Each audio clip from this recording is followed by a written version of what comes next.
There are a few basic acoustic concepts that help floor ceiling assembly achieve good sound control.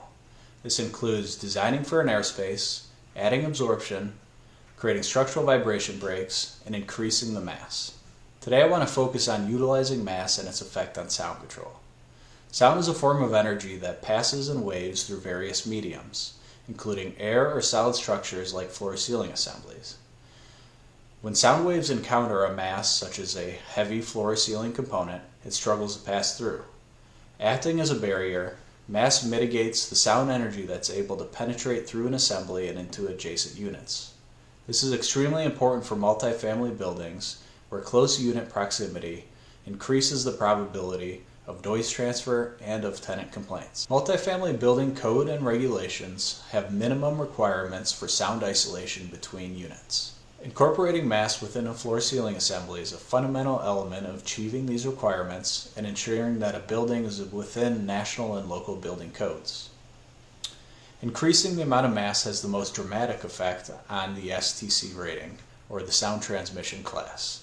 This is a measurement system that determines how well a construction assembly is able to mitigate airborne noise.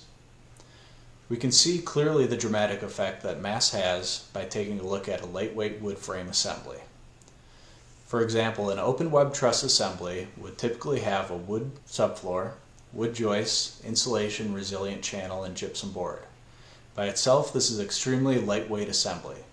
By adding just 3/4 of an inch of a gypsum underlayment, you are doubling or tripling the amount of mass of the system.